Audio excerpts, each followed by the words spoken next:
આ લોક અદાલત માટે બરોડાના ડિસ્ટ્રિક્ટ જજ સાહેબ, જ્યુડિશિયલ ઓફિસર્સ અને વકીલ મિત્રોને ખૂબ ખૂબ અભિનંદન. સેક્રેટરી તરીકે જયેશભાઈએ જે બધા સિનિયર્સને પીડીજે સાહેબને કહેવાથી બોલાવ્યા એ બદલ પણ વકીલ મિત્રો તરફથી હું એમનો આભાર માનું છું. મારે હમણાં જ વાત થઈ કે આ લોક અદાલતનો કન્સેપ્ટ ક્યાંથી આવ્યો. લગભગ આ લોક અદાલતનો કોન્સેપ્ટ મારા મતે, કારણ કે I was a part of that, 1972માં છોટાઉદેપુરના રંગપુર ગામમાં એક આશ્રમ હતો, આનંદ નિકેતન આશ્રમ, જે પૂજ્ય હરિવલ્લભભાઈ પરીખ ચલાવતા હતા. અને એમણે આ કોન્સેપ્ટ લોક અદાલતનો શરૂ કર્યો જ્યારે આદિવાસીઓમાં અજ્ઞાનતા ને બધું બહુ જ હતું અને નાની નાની બાબતમાં મારામારીના બધા ઝઘડાઓ થતા હતા. બંને પક્ષકારોને બોલાવી અને એમણે આ સમાધાનની શરૂઆત કરાવી હતી. અને તે વખતે તો હું લોનું ભણતો હતો, પરંતુ હું પણ એમાં ઇન્વોલ્વ થયો હતો.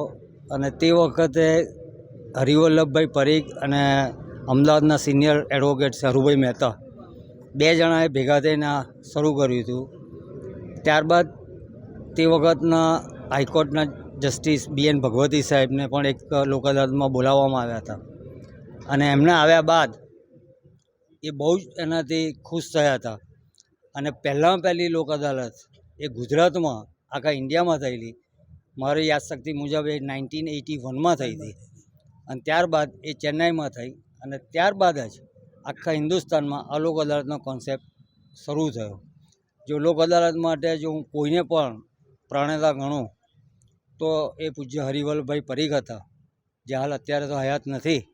પણ છોટાઉદેપુરમાં આજની ઘડીએ પણ એમના આશ્રમમાં આ જે લોક અદાલતની કાર્યવાહી છે એ ચાલતી હોય છે.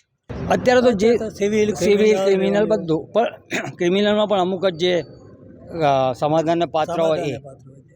પણ ત્યાં આગળ જ્યારે છોટાઉદેપુરમાં ચાલતું હતું ત્યારે તો જમીનોથી માંડીને લઈ મેટ્રિમોનિયલના ડિવોર્સ, કારણ કે એ લોકો આદિવાસીઓને દાવો ભાગવાનો કે દાવો ભાગવાનો એટલે પત્ની જોડે છૂટાછેડાને દાવો ભાગવાનો કે એ બધા પણ કેસો આશ્રમમાં સમાધાન થતા હતા.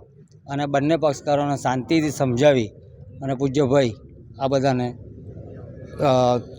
આનંદ થાય, બધા વચ્ચે વૈમનસ્ય ઓછું થાય એવા બધા પ્રયત્નો કરતા હતા. આમાં સિવિલ ક્રિમિનલ બધા જ પ્રકારના કેસો હોય છે, મોટર એક્સિડન્ટ કેસ બી હોય છે. પણ ક્રિમિનલમાં જે નોન કમ્પાઉન્ડેબલ હોય એ સિવાયના કેસો ખાસ કરીને લેવામાં આવે. પછી ખાસ કરીને નેગોશિયેબલ ઇન્સ્ટ્રુમેન્ટ એક્ટના કેસો ખૂબ ચાલતા હોય છે, કારણ કે પૈસાની લેવડ દેવડ હોય છે, એમાં સમાધાનોની શક્યતા પણ ખૂબ વધારે હોય છે. એવી રીતે મોટર એક્સિડન્ટ ક્લેમમાં પણ ખૂબ સારા નિકાલ થાય છે. જ્યારે કોર્ટમાં કેસ ચાલે છે અને ચુકાદો આવે છે ત્યારે એક પક્ષ હારે છે અને એક પક્ષ જીતે છે. પણ જ્યારે લોક અદાલતમાં નિકાલ થાય છે ત્યારે બંને પક્ષોને જીતા હોવાની લાગણી ઉત્પન્ન થાય છે. કોર્ટોમાં એટલા બધા કેસોનો ભરાવો થયેલો છે. આ મીડિયેશન એટલે લોક અદાલત સિવાય બીજો એનો કોઈ રસ્તો નથી. મીડિયેશન હોવાના કારણે સમય અને ખર્ચ પણ બચે છે અને પક્ષકારોને બંનેને આનંદ થાય છે. એટલે આ મીડિયેશનની જે પ્રક્રિયા છે જેમ વધારે થશે તેમ કોર્ટોમાં કેસો ઓછા થશે અને રિયલ સબસ્ટન્સવાળા જે કેસો છે એને ચલાવવાનો પણ મોકો મળશે.